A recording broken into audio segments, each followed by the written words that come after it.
Hello மக்களே, அஸ்ஸலாமு அலைக்கும். Welcome to Sanju's recipes. இன்றைக்கி உங்கள் வீட்டில் என்ன சமையலில் நல்ல சூப்பர் டேஸ்ட்டாக இருக்கிற நம்ம ஒயிட் மட்டன் குருமா தான் பார்க்க போகிறோம். இது மோஸ்ட்லி மேரேஜில் இடியாப்பம், பரோட்டா, சப்பாத்தின்னு சர்வ் பண்ணுவாங்க இல்லையா, அதுக்கு இந்த ஒயிட் மட்டன் குருமாவை தான் கொடுப்பாங்க. செம்ம டேஸ்ட்டாக இருக்கும். எப்படி செய்கிறதுன்னு பார்க்கலாம் வாங்க. இதுக்கு நான் ஃபஸ்ட்டு ஒரு 500 கிராம்ஸ் மட்டனை எடுத்திருக்கேன். அதில் ஒரு டேபிள் ஸ்பூன் உப்பு போட்டு நல்லா பிரட்டி வச்சு ஊற வைக்கிறேன். இப்போது நான் ஒரு 3 பச்சை மிளகாவை ஒரு மிக்ஸி ஜாரில் போட்டுக்கிட்டு, ஒரு 10 பாதாம், 10 முந்திரி, அப்புறம் 1/2 ஸ்பூன் கசகசாவு சேர்த்துக்கிறேன். பாப்பி சீட்ஸ்னு சொல்லுவாங்க. இப்போ நான் இதுக்கு டோட்டலாகவே ஒரு வெங்காயம் எடுத்திருந்தேன். அதில் பாதி வெங்காயத்தை இதில் போட்டு நல்லா ஃபைன் பேஸ்ட்டாக அரைச்சிக்கிறேன். இப்போ உப்பு போட்டு ஊற வச்சுருந்தோம் இல்லையா, அந்த மட்டனில் மிச்சம் பாதி வெங்காயத்தை இந்த மாதிரி குட்டி குட்டியாக சாப் பண்ணி சேர்த்துக்கிட்டு, இதில் நான் 200 கிராம்ஸ் தயிர் ஆட் பண்ணுறேன். இதில் தக்காளி எதுவுமே நம்ம ஆட் பண்ண மாட்டோம். இந்த தயிரோட புளிப்பு தான் இந்த மட்டனுக்கு. இதில் ஒரு 50 கிராம்ஸ் ஆஃப் ஃப்ரெஷ் க்ரீம் இருக்குது இல்லையா, திக் க்ரீம், அந்த திக் க்ரீமை நான் இதில் ஆட் பண்ணிவிட்டு வெறும் 1/2 ஸ்பூன் கரம் மசாலா ஆட் பண்ணியிருக்கேன். அப்புறம் ஒரு 1/2 ஸ்பூன் ஏலக்காய் பவுடர் இருக்கு இல்லையா, அதை போட்டு நல்லா ஒரு ஃபைன் மிக்ஸ் கொடுங்க. ஃபுல்லாக அது எல்லா மட்டன்லேயும் நல்லா அப்சர்வ் ஆகுற மாதிரி மிக்ஸ் கொடுத்து அதை ஒரு 10 மினிட்ஸ் அதை அப்படியே ஊற வச்சுருங்க. ஏன்னா நீங்கள் ஊற வச்சாதான் அந்த மட்டன் நல்லா கொஞ்சம் சாஃப்ட் அண்ட் ஜூஸியாக இருக்கும்.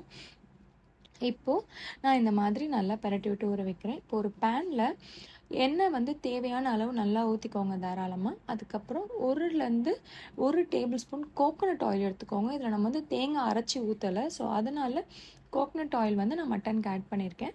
அந்த எண்ணெய் நல்லா காஞ்ச உடனே பட்டை, லவங்கம், ஏலக்காய், ஒரு துண்டு பட்டை, 4லேருந்து 5 லவங்கம், 3 ஏலக்காய் போட்டுட்டு அது வெடிஞ்சதுக்கப்புறமா நம்ம மிக்சியில் பேஸ்ட் பண்ணி வச்சுருந்தோம் இல்லையா, அந்த மிக்ஸை போட்டு நல்லா அது மிக்ஸ் பண்ணி விடுங்க. அது பச்சை வாசனை போகணும்.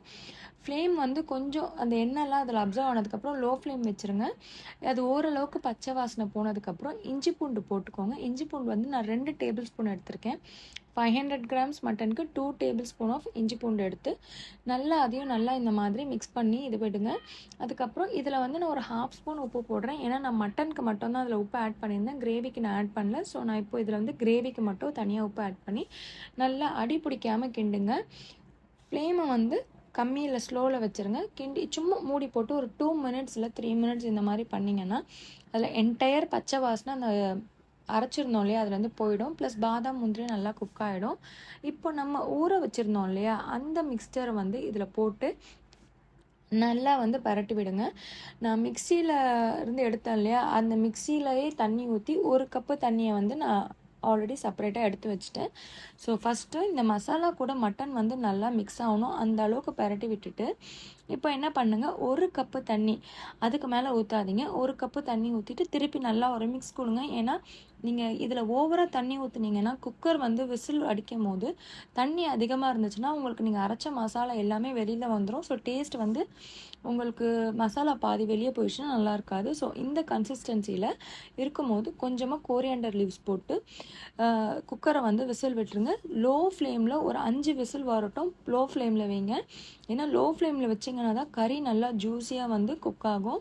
ஸோ இந்த டைமில் என்ன பண்ணுங்கள், ஒரு 1/2 லெமன் அதில் புழிஞ்சு விட்டுட்டு 1 ஸ்பூன் பெப்பரை போட்டுக்கோங்க. வேறு எந்த காரமும் கிடையாது. டேஸ்ட் சும்மா அல்டிமேட்டாக இருக்கும். இப்போது இதுக்கு நம்ம பஹாரியா எப்படி செய்கிறதுன்னு பார்த்துடலாம். இதுக்கு நான் மெயின் டிஷ்ஷாக பஹாரியா செஞ்சுருந்தேன். அது எப்படி செய்கிறதுன்னு பார்த்துடலாம் வாங்க.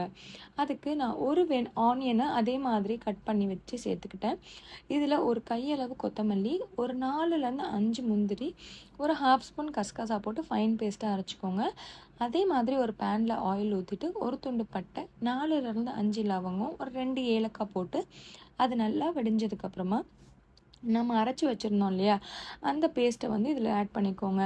இதை நீங்கள் நார்மலாகவே அரைக்காமலே ஆட் பண்ணலாம். நான் இன்றைக்கி அரைச்சி ஆட் பண்ணியிருக்கேன். ஏன்னா அரைச்சி ஆட் பண்ணும்போது அந்த தண்ணியில் ஃபுல்லாகவே அந்த ஆனியனோட இது ஸ்ப்ரெட் ஆகிறதால டேஸ்ட்டு நல்லாயிருக்கும். ஸோ அதனால் நான் அரைச்சி ஆட் பண்ணியிருக்கேன். நீங்கள் அரைக்காமல் கூட ஆட் பண்ணிக்கலாம். ஸோ அது நல்லா ஒன்ஸ் மிக்ஸ் ஆனதுக்கப்புறம் நான் 1 ஸ்பூன் உப்பு போட்டிருக்கேன், 1 டேபிள் ஸ்பூன் இஞ்சி பூண்டு போட்டிருக்கேன், பாதி தக்காளி இதுக்கு நான் எடுத்திருக்கேன். இதுக்கும் தக்காளி நம்ம ஆட் பண்ணக்கூடாது. இதுக்கும் புளிப்பு கர்டோட புளிப்பில் தான் இதுவும் நல்லா குக் ஆகும். ஸோ ஒன்ஸ் தக்காளி நல்லா உடஞ்சதுக்கப்புறமா நான் ஒரு 4-5 ட்ரை கிரேப்ஸ் போட்டுக்கிறேன். போட்டுட்டு கேர்டு அதே மாதிரி இதுக்கும் நான் வந்து 150 கிராம்ஸ் ஆஃப் கேர்டு வந்து இதுக்கு நான் எடுத்திருக்கேன். போட்டு நல்லா அந்த தயிர்லேருந்து எண்ணெய் பிரிகிற வரைக்கும் கொஞ்சம் நல்லா லோ ஃப்ளேமில் வச்சு வதக்குங்க. இதில் நான் வந்து கொஞ்சமாக பச்சை பட்டாணியும் காரத்துக்கு வந்து 3லேருந்து 4 க்ரீன் சில்லிஸ் போட்டிருக்கேன். இப்போ பார்த்தீங்கன்னா உங்களுக்கு தெரியும் அந்த தயிர்லேருந்து எண்ணெய் தண்ணி பிரிஞ்சு எண்ணெய் வந்து சைட்லலாம் பார்த்தீங்கன்னா தெரியும் நல்லா வடிஞ்சிருக்கு. ஸோ இந்த டைமில் ஓகே ஆகிடுச்சு. அந்த பச்சை வாசனைலாம் கம்ப்ளீட்டாக போயிருக்கும். இதுக்கு நான் 1 கப்பு ரைஸ் எடுத்திருந்தேன். ஸோ 1.5 கப்பு தண்ணி வந்து நான் ஆல்ரெடி கொதிக்க வச்சு இதில் நான் ஆட் பண்ணியிருக்கேன்.